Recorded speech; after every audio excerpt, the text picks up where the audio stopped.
projectile as an attack. You've killed so many people.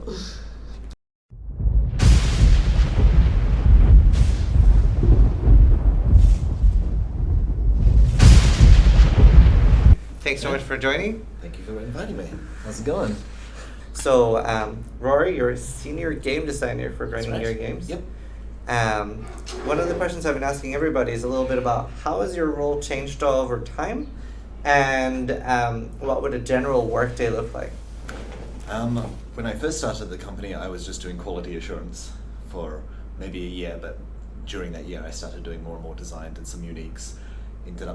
My first skill that I designed was Reeve, and then I've designed probably 75% of the skills that have come out. Oh, wow. Since I really started getting into it. So did you make Winter Orb? That was one of our programmers' ideas. So I did the design.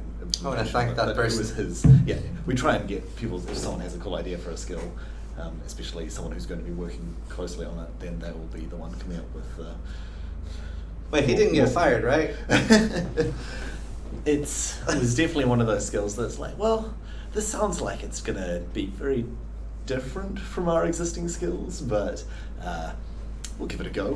What's the worst that could happen? And now we have Rhys and Rackham joining us as well. Thank you so much. Hello. I was just going to say, other than skills, I've also done a whole bunch of boss fights and various monster stuff. I did a lot of some of the 4.0 monster and boss implementation stuff alongside all the other designers, really. Awesome.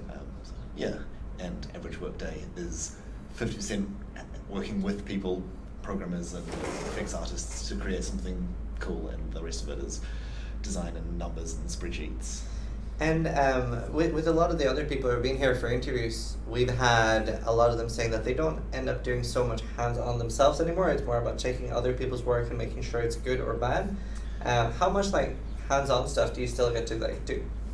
I think, especially with the Path of Exile 2 release, there was a lot of just content to implement, so that there's been a lot more the past few months as we worked towards the ExileCon, but now it's back to a bit more of the oversight. Yeah, well, I've been here over 11 years now. Very long time. I guess my main wheelhouse is the terrain generation and working with the level designers to push the limits of the terrain generation and see what we can do. Lots of exciting things planned for PoE 2, of course, but also lots of things coming in. There's a few new things coming in 3.9.0, and I'm sure that the various 3.x leagues will have a few new bits and pieces. Yeah, when I first joined the company, we didn't have any random level generation systems, so I sort of built that from the ground up. Wow. And I created all the original Act 1 and 2 areas myself. I believe in the years since then, the level designers have gone and incrementally improved those, and I'm not sure how much of my original work still stands, but it's useful having people to do all the artistic polish and things. I can sort of focus more on the algorithms. We have 4 level designers at the moment. Oh. On the new Atlas, and in the current version of the Atlas, we have that, it's a higher chance, or rather that the map needs to be adjacent to drop, or completed to drop. Is there going to be the same things with that you do need to be adjacent to the one that you want to be dropping?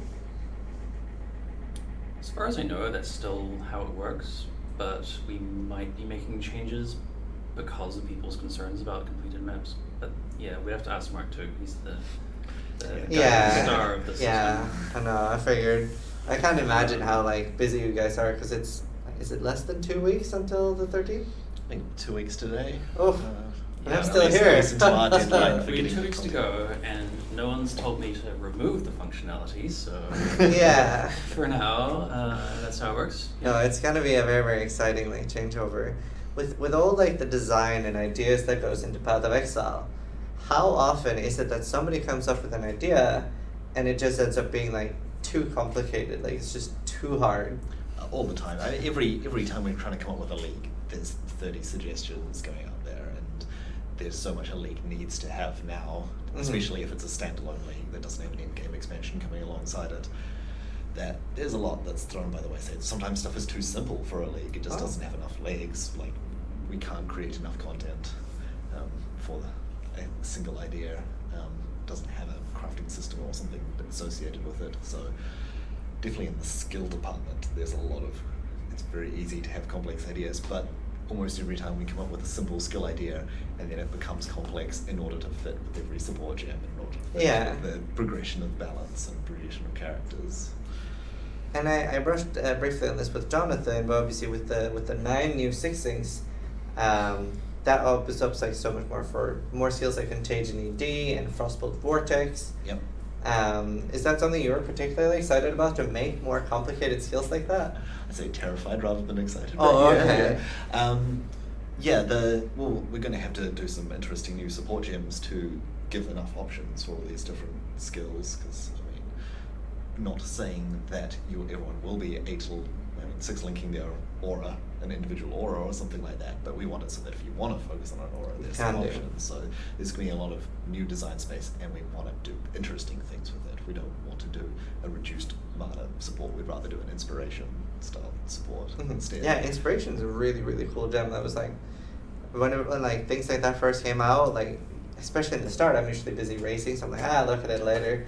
But like both that and like Unleash in particular is like incredibly cool. But then if you've got 6 supports as complex as Unleash on a single gem, then yeah, you right click and then suddenly the PoE shuts down. It's like nah, too much math. Yeah, so we'll be balancing the complexity with the sort of just feeling like you're growing in power as you're getting more and more of your more 6-link gems. Yeah.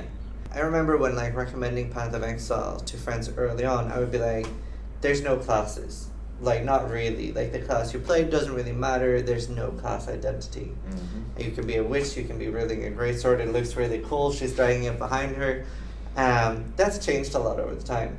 What do you personally prefer a very strong class identity, or do you prefer when like you have a lot of different options? Path of Exile has a lot of inclusive design choices, or inclusive things where I can take this and this and this and this. There's not that many things that are this or this. Even support gems, there's 5 different support gems that are sort of, you can switch out however you want and have any, there's a ridiculous number of combinations of supports, not that all of them are necessarily good, but my preference is to include more of this is a tough choice because I'm giving up this in order to get this. In order to maximize my frenzy charges, I'm giving up the possibility of getting the Deadeye's stats or something like that if I'm going to focus on the Raider. So I like that there's that exclusive choice. It's a bit rough that it's taken away one of the original core exciting things about the classes, but it does mean that we can create more interesting choices because this is the only way to get the special thing, and that makes it even more special and lets us put even more power on it.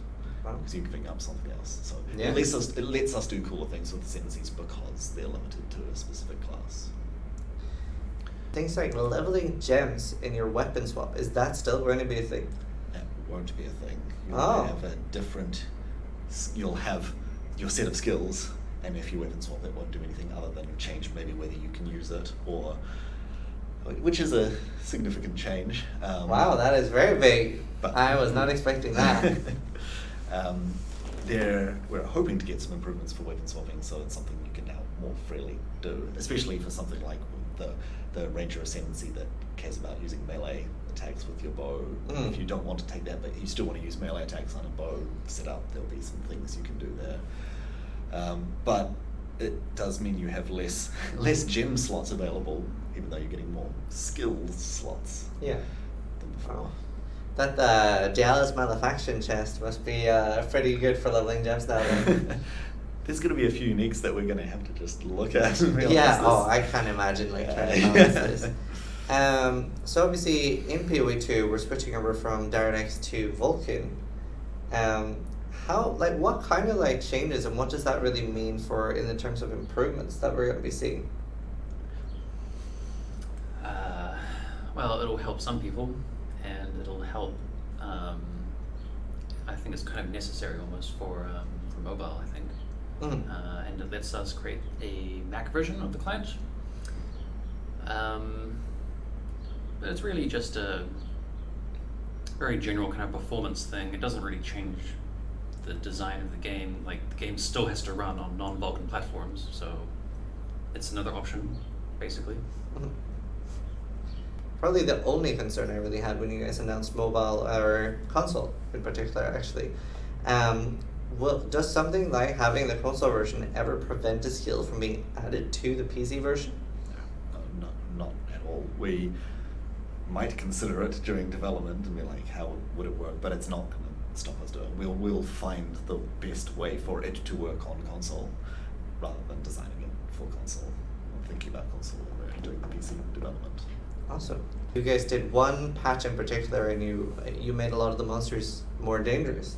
And I remember I almost dying like 3 times in the map, and I was like, what is like killing me? And it was like the spark skeletons. My life was just like almost insta dropping, and I ended up changing my entire build to face aggro just because of that. Right. So, and that must be like something that's really cool for you guys too, with the difficulty change, because you'll be able to make a lot more like advanced monsters and stuff. Yeah, it's something we've got to treat very carefully because it's a very dangerous line to tread. But yeah, having that implicit challenge right from the start of the game does mean that we can make like some really special mechanics that you can expect players to have to try a little harder to survive. Yeah, so how often is it that you guys put monsters in the game and end up showing like, this is way too hard? Because of our very aggressive development schedule, it's generally if we've put a lot of work into it and it's not irredeemable, we just have to turn the damage down. We have to like stop this monster being too scary if it's too hard to dodge its abilities, for example. It's mainly like, this is too hard to see what it's going to do, this is too hard to be able to avoid, so we've got to tone it down a bit, and it can be more of a flavorful monster rather than this is the skillful monster. For those of you who don't know what the carrying queen bug was, there was one patch that went live, and was there an extra 0 added to the carrying queens? It was that they had damage set on their skill, but then they were given base damage so that corrupted blood would work with them, and that added to their projectile in quite a significant way, and especially with additional projectiles overlapping the impacts, it would... Yeah, so a lot of people just like started dying, and that's the only time Path of Exile has done a rollback, and I don't think we're going to be seeing more of those ever again. Never again. Definitely not. Yeah. That was my bad. I'm sorry. Oh, that was your bad? Yeah, I did not test them after tweaking them out. I was like, oh yeah, they need a base damage. I'll just give them base damage, not realizing their projectile is an attack. You killed so many people. But that must be like a fun thing too, like specifically seeing like abilities or monsters you made and like watching people die to them on stream, and it was like, hey. If I feel like the death was deserved, yeah. Yeah, for sure. I think I'm a bit less vicious than Neon when it comes to this stuff. Where he's like, yeah, Neon they should have been able to very dodge that. cutthroat. Yeah. You guys said that we were going to be seeing more things being added to the game that is like, supposed to be part of PoE 2, but you'll be adding more of that as we get closer to PoE 2 before the actual full launch. Are we going to see any or a lot of new like maps that are sort of based on things from the second campaign, but will we be getting that earlier? No, there won't be any PoE 2 tile sets being put back into PoE 1. Eventually, I expect we'll make some in-game maps, which will be part of the shared in-game, but not in the lead up to PoE 2. There are quite a few new spell effects that a lot of the spell effect improvements we did for 4.0 just to bring everything up to the level of quality that PoE 2 should have. A lot of those are just going in 3.0 as well. So the new spell surges and things like that, which look much more modern, are going straight in the game. I'd say like the unique item that I always felt like broke the most was probably Light Poacher. The Abyss Helmet. Yeah, I would say that was just its own tuning more than the interactions with different skills. Oh yeah, for sure. Yeah, that was fun. That was like a whole different build just around Light Poacher. So that was a lot of fun. And yeah, maybe like actually there's a lot of different items in Path of Exile, so I can't imagine trying to balance it all. I'm a big fan of unique items that just add a completely new build. Yeah. Whispering Ice was my only real like here's no restrictions, design a unique item sort of thing. Oh, So, nice. and after that, I keep trying to slip skills on unique items, but it's much more expensive than making just a unique item with a pile of stats. Oh, yeah, as you opposed can to- imagine. And I- of course, it inspired all the custom unique people to try and add skills to their items, and it's like, Which is- well, yeah. now it's so much more work to make a unique item. Yeah. My unique was the dancing dervish. Oh, really? That must have been quite a lot of work as well. That was fun. Yeah, we had to do a few iterations on that to improve the AI, and then at some point we also made it so the MTX weapon effects would apply to them as well. And then of course there was a fated version as well. Yeah. Yeah, that was fun, experimenting with how many duplicates should there be. Unfortunately, the balance team is like, okay, 2 is probably good enough. Yeah. Well, I actually should have asked more people this, but I would love to get both of your personal opinions on Headhunter. I've tried to have it nerfed before. Oh. Yeah. So you're not a fan? We've talked.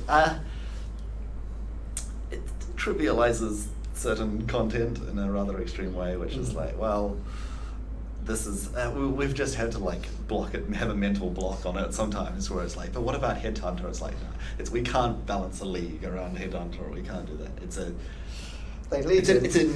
in-game goal. That's really what it is at the moment. That's something you work towards, and after that, in most cases, you've won the game. For a lot of content, you've just beaten it if you walk in there with a Headhunter. So, Yeah. But yeah, it is very memorable. Like, it's a very important part of the game now because everyone so everyone iconic talks now. about it. Yeah, and that's. I mean, you hear a lot of people in the office being like, "This league, I'm going to get Headhunter. This is going to be a Headhunter league Nice. for me." So I think Chris is pretty keen that it stays kind of as a chase item. yeah. He's given us an ultimatum that we're not allowed to Okay. nerf it into the ground. So I would never nerf Headhunter. I love that one. Like, ever since Nemesis League? Yeah. Wish I'd bought a Headhunter back then. It was like a few hundred chaos or something. Oh yeah, no, it was. But back then, like the pace of the game was so different, Oh yeah. and like all the skills we had, it was very different. There were less rare monsters. Yeah. There weren't sextants. There weren't No beyond. no beyond. Yeah. Yeah. Thank you guys so much for joining us. thanks for having us. Really appreciate you guys taking time out of your day to do this. So after this, we're going to be playing some Path of Exile 2 with no time limit. So that's pretty exciting. But yeah, look at chat. Awesome. They're loving it. Thank you so Thanks, much. Harry. Thank you Good so to see much. you again. Yeah.